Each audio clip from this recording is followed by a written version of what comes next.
Let's talk about the movies I watched in November. These are just new releases I'm going to be talking about. I don't know if you guys want me to do where I tell you every single thing I watched, even TV shows, because I could do that if y'all want. But I guess we'll just do new movies and stuff like that. So I already made a list of movies I'm excited for in December. If you want to go check that out, I released it last night. But I do want to talk about the movies I watched in November. This is something I want to be doing now at the end of the month, recapping the month and talking about what I'm excited for. So before we get into it, hit that subscribe button, hit the notification bell. Make sure you follow us on Instagram. Also our letterbox where we log everything if you want to check that out on the go. Festival season's coming up pretty soon. You definitely might want to follow me on Letterboxd just so you can keep up with the things I'm watching. So let's get on with it. So the first movie I watched was actually Heretic, and this was actually a rewatch for me because I did watch it at TIFF, and I was really lukewarm on it when I watched it at TIFF. I didn't really know how I felt about it. This is directed by Scott Beck, Brian Woods, who also worked on A Quiet Place. It stars Hugh Grant, Sophie Thatcher, and Chloe East, where you see these two young religious women that are drawn into this game of a cat and mouse sorts in this strange man's house. Now, I will tell you, I was very much so on the fence with it when I first watched it at TIFF. I didn't know how I felt about it, and I don't know, I kind of said to myself, was I just tired? This was the last movie I watched that day after like walking around the city all day and watching movies. So I said, I'm going to rewatch it at the screening they had for it early. And on the second watch, I enjoyed it a bit more. I had Blueberry Pie thanks to A24, but I don't know if it still is my movie or not. There's aspects I really dig, and then there's aspects I'm not just there with, honestly.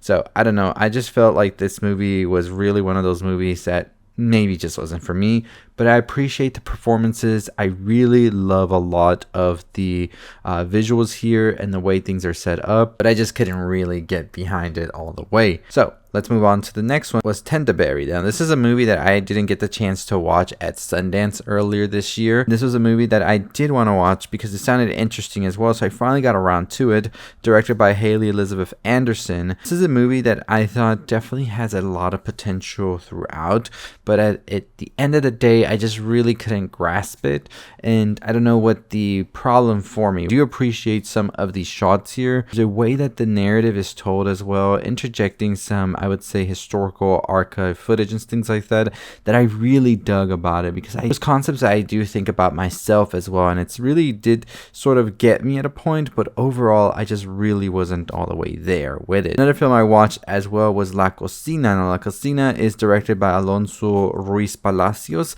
This movie actually stars Rooney Mara, Raul Briones, and the main reason I went into this movie was because of Rooney Mara. I just love seeing Rooney Mara in things. I think she's such a great actress. This is a film that takes place during a lunchtime rush at this restaurant called The Grill. I think if you like TV shows like The Bear, if you like these sort of chaotic, like almost like one shot, it's not one shot, but it does feel like it at times, this is definitely a movie you'd be interested in. I really love this movie a lot. I thought it had some interesting concepts, especially about immigrants, and I think just the American dream of sorts, if you will, which kind of ties in with the other movie I watched as well that same week, which is The Brutalist.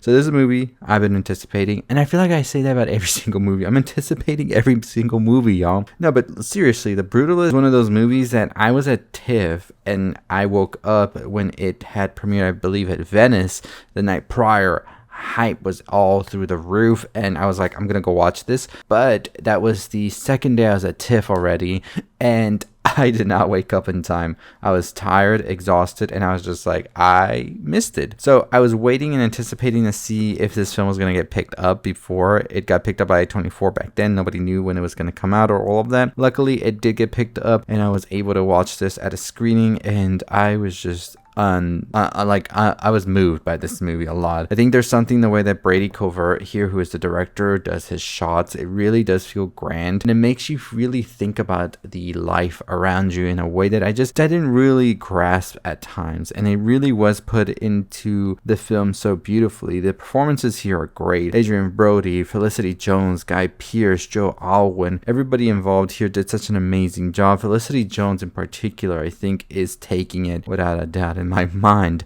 So that's all I'll say about that. It was truly a breathtaking film, no doubt about it. The next film I watched was Wicked, of course. I watched this one and I didn't know anything about Wicked until I had watched the film. I knew it was about Elphaba and all of that, and it was like a prequel of sorts and sort of a retelling of the story of the Wicked Witch of the West. But I will tell you, I am mind blown and Wicked Pill, as you can see from my channel. I've done 2 videos on Wicked. I do have another video coming out tomorrow, which will talk about the differences between the book and the musical and all of that. And then we'll talk about what's coming for the film. Like, I think I have 2 more Wicked videos before the end of the year for sure. But really love this. Cynthia Rivio here, as well as Ariana Grande. Just spectacular work from beginning to end. And I was just so amazed by just how breathtaking and grand it all felt. And I was really moved by it, honestly. Love it, love it. I will be watching it again pretty soon. Stay tuned.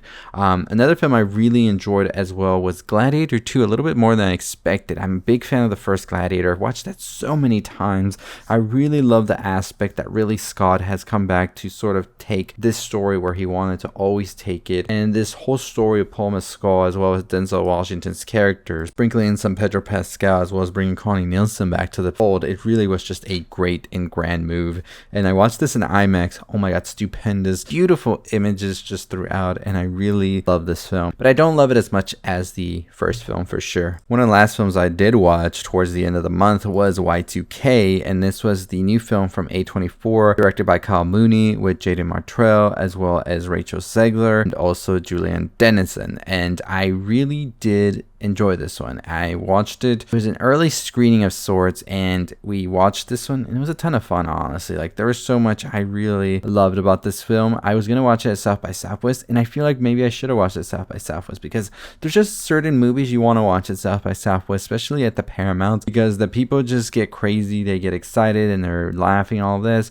And this is a movie that I feel is a party movie. Like, it's a movie you can watch and you can kind of like zone out a bit if you need to, and then you can come back to it. But it's the people's reactions and everybody's thoughts throughout that really make this movie. It's kind of got a very strong, I would say, first third act, and then it kind of like dwindles around, and it has some highlights throughout, but it never really reaches that potential first third act had. And that was my only problem with this movie. So yeah, that was pretty much my thoughts on it. Now, some movies I haven't watched from November that I do plan to watch pretty soon are going to be, of course, Moana 2. I've been anticipating that movie. I didn't get around to watching it due to a lot of things going on as well. I'm curious about Red 1, but I've just been hearing so many bad things about it. And also Dear Santa. But those were the movies I watched in November. I'm excited for what comes in December. There's a ton of movies that I'm very much so anticipating. Check out that video if you haven't already. But this was just my recap of everything I watched in November. I am also currently like getting to the end of Twin Peaks, and I will be making some videos around Twin Peaks in the whole month of December, as well as the film Fire Walk With Me. So stay tuned for that. But I will be talking about Twin Peaks season 1 this week. I do have a video that I'm doing, like a review of sorts of the first season. So if you're a Twin Peaks fan, rejoice, because we are doing about 3 to 4 videos on Twin Peaks. We also do have our Nosferatu watch party planned, I believe, for this Friday. I will make that announcement tomorrow and have it more concrete with an event and everything. So if you want to watch the original Nosferatu with us before I watch the new Nosferatu the following week, make sure that you are subscribed and hit the notification. Let's get to 40,000 subscribers. That's our goal for December, 40,000 subscribers. I think we can hit that. But as always, that's going to do it for me. Follow us on Letterboxd, also on Instagram if you want, and I'll see you next time. Stay safe, stay positive.